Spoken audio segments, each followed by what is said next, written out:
Oi, o tema da nossa equipe é banco de dados distribuídos.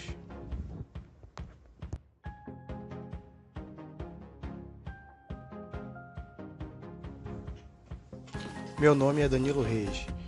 Fazendo parte comigo neste projeto estão os membros Gabriel Rebouças, Ítalo Brasil e Marcos Reis.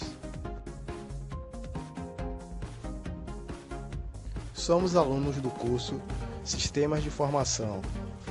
Estamos cursando a matéria Banco de Dados 2, ministrada pelo professor Xavier. Banco de dados distribuídos é uma coleção de várias bases de dados, logicamente interrelacionadas, distribuída por uma rede de computadores. Mas precisamos saber como eles funcionam. Diferente do banco de dados centralizado, no qual toda a massa de dados fica em um único local, o banco de dados distribuído, os dados ficam distribuídos em diversos servidores.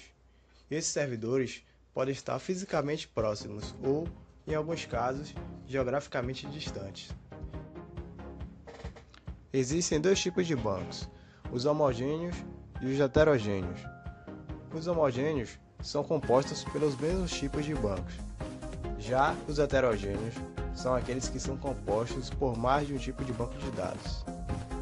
Nós, do sistema de banco de dados distribuídos, também chamado de processadores, esses processadores em um sistema distribuído podem variar de tamanho e função, podendo incluir microcomputadores, estações de trabalho, minicomputadores e sistemas de computadores em uso geral.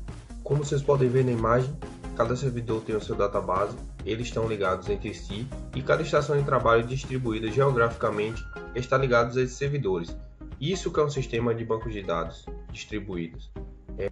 No armazenamento distribuído de dados, a replicação e a fragmentação é o que dá vida a um banco de dados distribuídos. À frente eu vou explicar o porquê. A replicação significa que um determinado objeto de dados lógico pode possuir diversos representantes armazenados em nós. O grau de suporte para a replicação é um pré-requisito para atingir o verdadeiro potencial de um sistema distribuído. Ou seja, o sistema em si deve ser capaz de manter réplicas idênticas da relação, onde cada réplica é armazenada em bases diferentes, resultando na replicação desses dados. A fragmentação, por sua vez, ela consiste em dividir uma relação de dados em vários fragmentos, onde cada fragmento contém informação suficiente para permitir a reconstrução da relação de dados original. Existem duas formas de fazer a fragmentação. Uma delas é a fragmentação horizontal, que divide a relação separando as tuplas da tabela em dois ou mais fragmentos, e a outra é a fragmentação vertical, que divide a relação pela decomposição do esquema utilizado da relação da tabela. A fragmentação e a replicação de dados consistem em fragmentar e replicar sucessivamente uma mesma relação, ou seja, um fragmento ele pode ser replicado e as réplicas podem ser fragmentadas novamente e assim por diante. Dessa forma, a relação é particionada em vários segmentos e o sistema mantém diversas réplicas de cada fragmento em diversos locais. Processamento e consulta distribuído. Fazendo uma breve comparação, um dos fatores mais importantes no desempenho de uma consulta em uma base centralizada é a quantidade de acessos a disco necessários para atingir o resultado. Em um banco de dados distribuídos, os problemas aumentam, pois existe também a preocupação com a transmissão de dados na rede. Mas calma, embora possam existir esses problemas, um fator interessante para a consulta realizada em uma base distribuída é que vários sites podem subdividir uma consulta e essas consultas podem ser realizadas paralelamente. O acesso a diversos itens de dados em um sistema distribuído é normalmente acompanhado de transações que tendem a preservar as propriedades ACID de atomicidade, consistência, isolamento e durabilidade. Os tipos de transação são as globais, onde mantêm o acesso e atualizam diversas bases de dados locais, e as locais, onde mantêm o acesso e atualizam somente a base de dados local.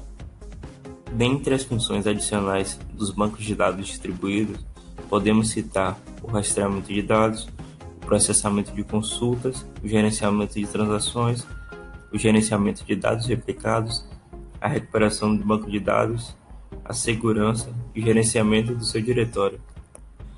Como vantagem, encontramos o gerenciamento de dados com níveis diferentes de transparência, onde temos a de distribuição ou de rede, a de replicação e a de fragmentação.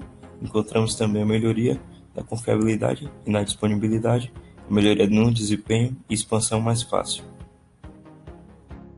Dentre essas vantagens, tem duas que mais se destacam, que é a maior disponibilidade, onde uma falha no banco de dados afetará somente um fragmento ao invés do banco de dados inteiro, e uma melhor performance, os dados estão localizados próximo ao local de maior demanda e o sistema de banco de dados por si só já são paralelizáveis.